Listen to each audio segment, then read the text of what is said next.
Hey, bienvenue dans cet audio qui a pour but de t'expliquer comment fonctionne le schéma de pensée et les automatismes. Dans le précédent audio, je t'avais dit que tu n'avais pas à être la victime de ton conditionnement. Et dans celui-ci, je vais t'expliquer pourquoi tu n'as pas à être la victime de tes pensées. Ça t'aidera dans ton couple et dans tes interactions avec les autres, mais surtout, ça t'aidera à te retrouver toi-même et à prendre conscience de qui tu es réellement. Tu vas comprendre à quel point tu fais les choses automatiquement et qu'au final, tu n'es pas si présent que ça dans ta vie. Alors, pilote ou pilotage automatique. Les automatismes, c'est quoi? Tout, ou presque, dans ton corps fonctionne automatiquement. Ce qui veut dire que même si tu n'es pas là, tu peux quand même faire les choses. Je vais développer. D'abord, il y a les automatismes liés à ta survie, comme par exemple la respiration. Tu n'as pas besoin de réfléchir pour respirer. Évidemment, on peut prendre une respiration consciente pour, par exemple, comme quand on a envie de se calmer. De grandes inspirations, tu connais. Puis on a le cœur aussi. Tu n'as pas besoin de réfléchir pour que le cœur pompe ton sang. Tu as la digestion. Tu ne dois pas réfléchir pour ça. Ça se fait automatiquement, le clignement des paupières, etc., etc. Ça, ce sont des automatismes liés à ta survie. Tu n'as pas à réfléchir pour ça. Ensuite, tu as les automatismes des tâches que tu as apprises. Donc de tes applications créées, comme je disais dans le précédent audio, à force de répéter une tâche, on crée une application. Comme faire du vélo ou conduire la voiture par exemple. La première fois que tu apprends, tu es vraiment concentré sur ton action. Tu es présent ou présente à ce que tu fais. Mais par la suite, ton cerveau commence à calculer mieux l'équilibre sur le vélo, ou alors la boîte à vitesse et les pédales dans la voiture, et ton cerveau n'a plus vraiment besoin de toi pour effectuer ces tâches.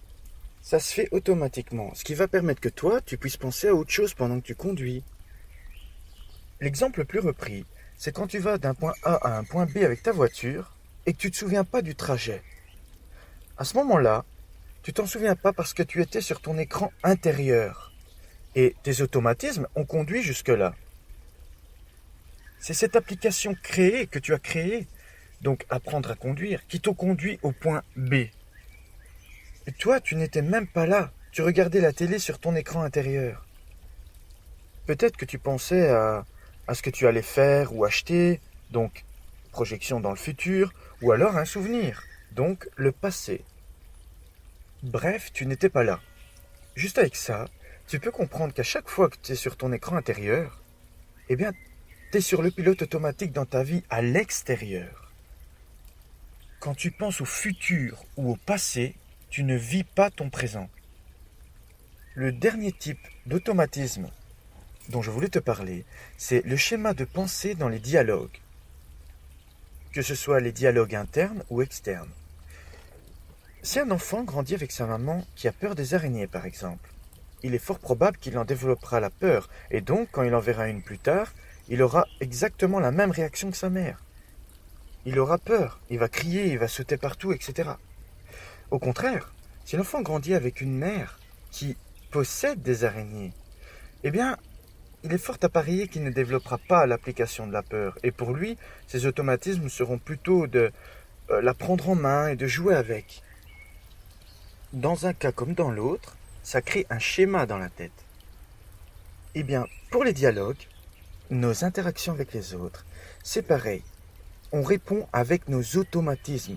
Ce n'est pas nous qui répondons, on croit répondre. Mais les phrases qui sortent bien souvent sont en rapport avec un souvenir qu'on a de la personne en face de nous, par exemple. On retient des choses, on garde de la rancœur, ou à l'inverse, on en a un bon souvenir de cette personne. Dans ce cas-là, on la traitera bien. Mais si on en a un mauvais souvenir, on la traitera mal.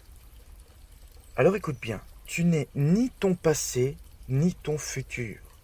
Une action passée ne définit absolument pas qui tu es maintenant. Et pour les autres, c'est pareil. Une action passée ne définit absolument pas ce qu'ils sont maintenant. Maintenant, imaginons qu'une personne t'ait fait du mal par le passé. Le cerveau est bien fait. Si tu mets ta main dans le feu et qu'il te brûle, tu vas enregistrer qu'il est dangereux et tu ne la remettras pas. Dans ta tête, feu égale danger. Mais le feu ne peut pas changer, lui, il te brûlera toujours. Mais une personne, elle, peut changer. Le souci ici, c'est que bien souvent le problème va démarrer de toi-même, de tes automatismes. Si tu l'as défini toi-même, par ses actions passées, tu vas toujours la traiter de la même façon. Ce qui fait que, même si tu vois cette personne après 2 ans, par exemple, et qu'elle a changé, eh bien, dans ta tête, tu es dans le passé. Tu es sur ton écran intérieur, tu es dans le passé. Dans ta tête, cette personne, c'est le feu. Et elle l'a été. Mais la différence ici, c'est toi. C'est toujours toi. Ici, tout va se jouer sur ta réaction. Dans le cas numéro 1, si tu la traites bien, bonjour, ça va, ça fait longtemps, comment vas-tu? Cette personne qui a changé te répondra bien aussi. Mais si tu lui reproches de t'avoir brûlé dans le passé, et que tu la traites comme dans le passé, eh bien, tu réveilleras en elle les mêmes programmes qu'autrefois. Et sans le savoir, tu l'as branché toi-même sur ce programme. C'est ton jugement qui a réveillé ces programmes antérieurs. Tu réveilles en elle le feu, les automatismes d'avant, d'anciennes applications. Tu comprends? On va se faire un exemple. Elle lui reproche de regarder les femmes. Lui regardait les femmes par le passé, mais il a changé. D'accord? Il a changé, mais elle le voit toujours de la même façon. Et qu'est-ce qui se passe au final?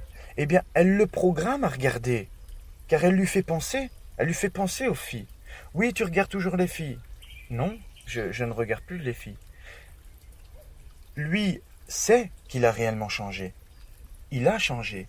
Mais seulement comme elle le voit comme ça, elle le programme, puisque elle lui parle de filles toute la journée. Donc, lui, par exemple, il devait partir au shopping, il devait se balader, peu importe. Il est là, tranquille, il aurait même pas regardé une seule fille. Mais seulement comme avant de partir, elle n'a pas arrêté de lui reprocher qu'il regardait les filles, elle a mis dans son cerveau le mot fille, et lui directement, les premières choses qu'il va voir en sortant, c'est les filles. Elle l'a programmé elle-même. Elle n'est pas dans le présent, elle réfléchit par rapport à son passé. Et les programmes s'ouvrent dans sa tête, ce sont les automatismes. Et c'est un cercle vicieux. On voit une personne qui, elle, a changé, on la catalogue, on la juge, on la traite en conséquence de comment on la catalogue, et elle nous répond en conséquence de comment on la traite. Cercle vicieux. Dans l'audio numéro 3, je t'expliquerai comment se reprogrammer à propos de ça et programmer les autres. Le mode pilote. Mais pour l'instant, revenons à nos automatismes.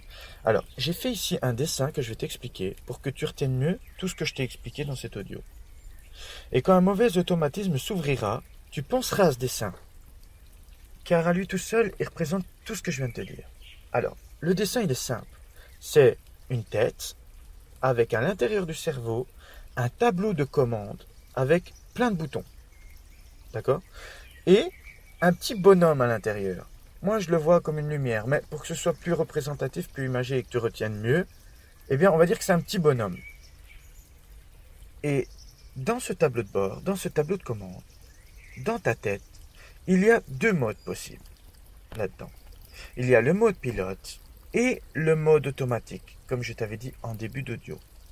Comme tu l'as compris, tout est très structuré là-haut, dans le cerveau. Et tu peux vivre ta vie complète sur le mode automatique. Tu peux survivre, quoi. Survivre, oui, mais pas vivre. Car en fait, tu ne vis pas.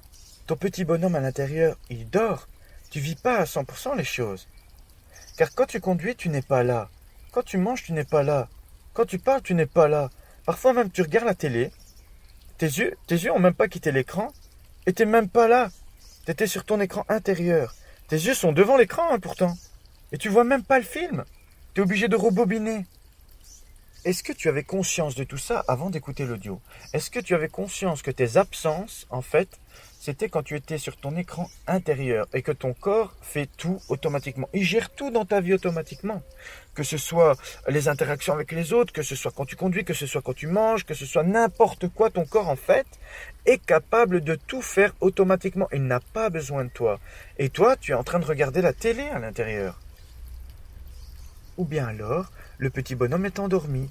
Certains n'ont même pas conscience qu'il existe. Qu'ils existent même, fonctionnent par automatisme et ne prennent aucune décision eux-mêmes et n'ont pas conscience de la lumière et n'ont pas conscience qu'ils existent. Ils fonctionnent sur pilote automatique toute leur vie, car ils pensent être leur pensée. Mais les pensées et les mots, ce ne sont que des outils. C'est pas nous, ce sont que des outils, comme la scie pour le bûcheron ou le scalpel pour le chirurgien. Elles ne sont absolument pas nous. Pour donner un autre exemple, une fois j'ai entendu la phrase « Il y a des personnes qui ont 80 ans et qui sont mortes à 20 ». J'avais entendu ça sur Facebook. Je me suis dit, bien sûr, car après l'école, ils ne se sont plus permis de s'amuser. Ils entraient dans l'âge, entre guillemets, adulte.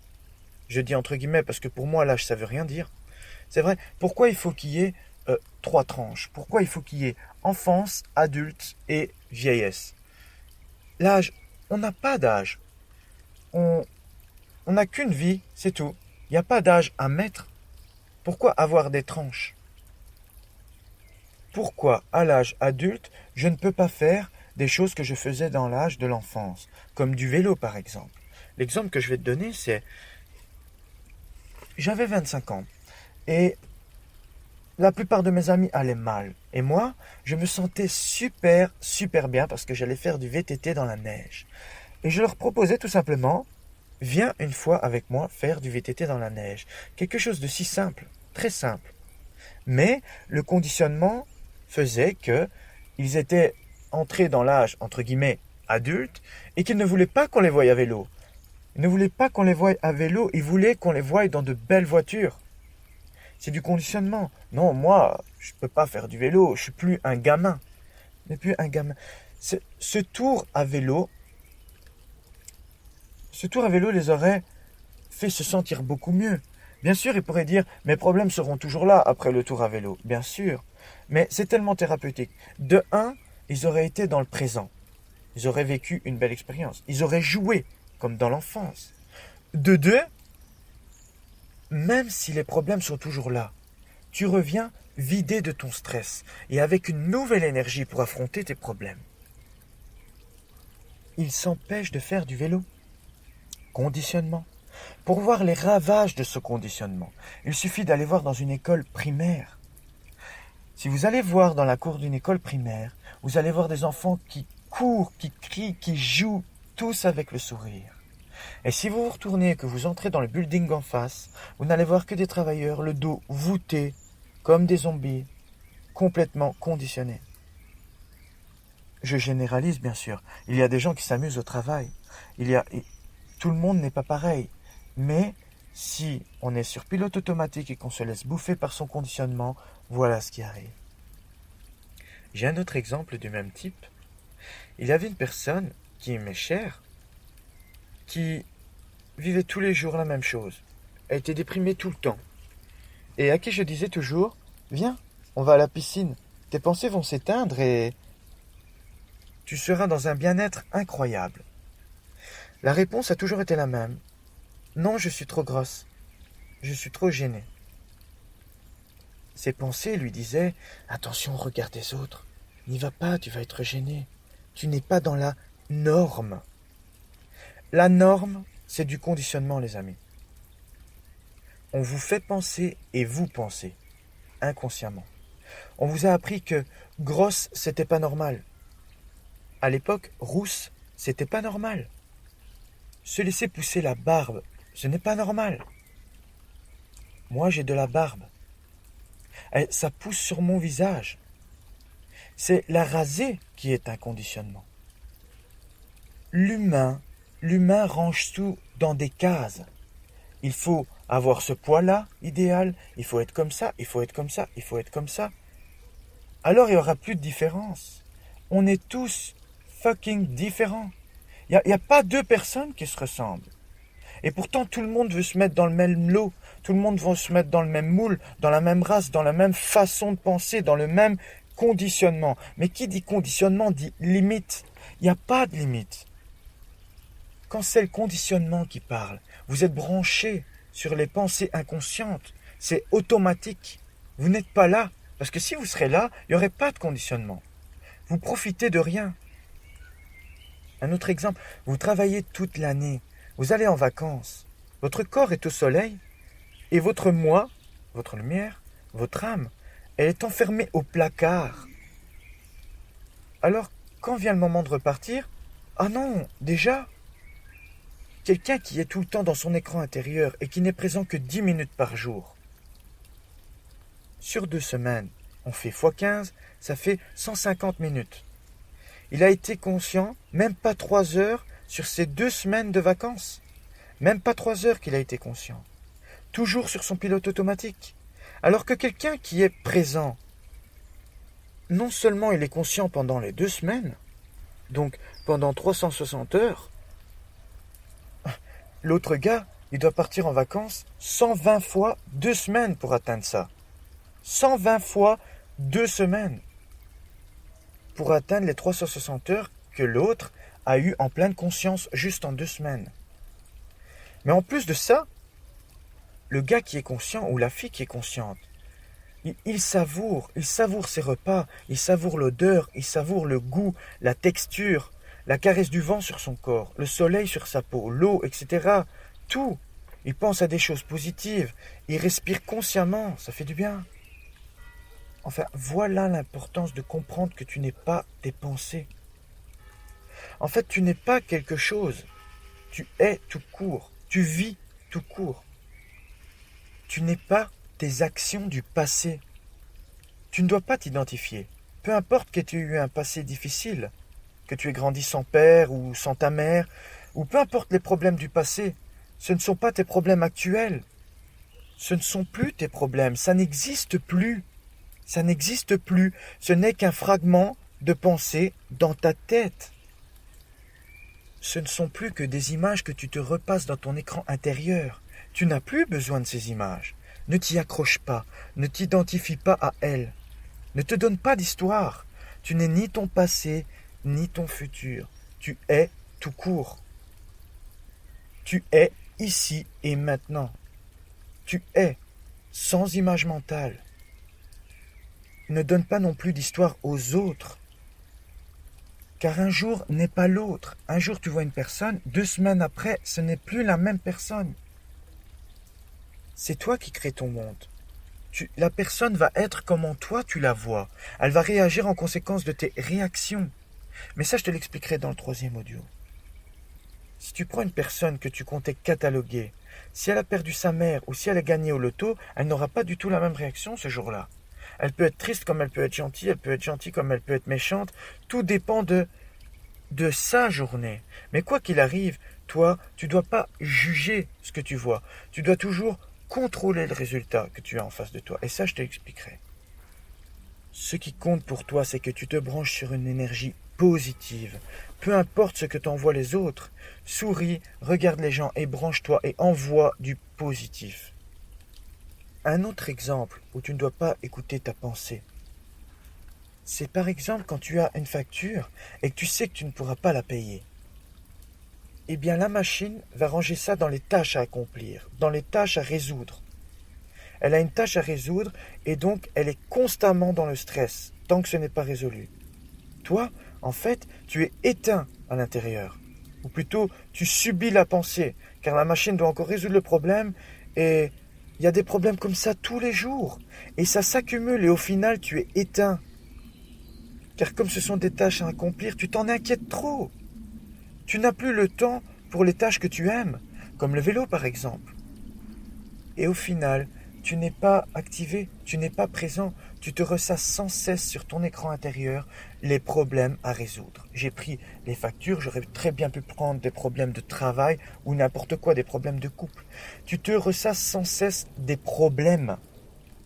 Au lieu de vivre ta vie dans le présent et les solutions arriveront d'elles-mêmes. Alors, je dis pas qu'il faut être tous les jours, toute la journée dans le lâcher-prise. Je dis juste qu'il ne faut pas être tous les jours, toute la journée dans le stress. N'oublie pas que les applications n'ont pas besoin de toi pour s'ouvrir. Les automatismes n'ont pas besoin de toi. Donc quand un automatisme s'ouvre, une application s'ouvre, tu dois la reprendre au vol pour contrôler ta vie. Et comment on fait pour la reprendre au vol? C'est simple. Il suffit d'être présent. Tu es le petit bonhomme qui contrôle. C'est toi qui as les commandes. Tu ne laisses pas aller le pilotage automatique. Tu es sur pilote manuel. Voilà pourquoi parfois tu as l'impression d'avoir 2 personnalités. C'est parce que ta logique reprend le dessus sur tes automatismes.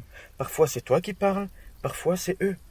Mais comme toujours, en avoir conscience, savoir que ça existe et, et que ce n'est pas le véritable toi, va te faire reprendre les commandes de ta vie. Alors mes conseils pour la fin. Lâche prise. Détache-toi de cette prison mentale et des limites que tu t'imposais. Quand les mauvaises pensées arrivent, quand l'application s'ouvre, dis-toi que c'est juste une idée proposée par ton cerveau par rapport à ce qu'il connaît de ce que tu pourrais faire ou de comment tu pourrais réagir. Ce n'est pas ta décision, mais une messagerie automatique au cas où toi tu dormirais ou tu serais sur ton écran intérieur. En d'autres termes, au cas où tu serais distrait et pas dans le présent. Profite pour bien respirer, bien manger, boire, savourer, rigoler, jouer. Pense positif et sois heureux. Tu n'es pas ton passé. Tu es libre et heureux ou heureuse maintenant. C'était Mas de Radiodidacte. À la prochaine.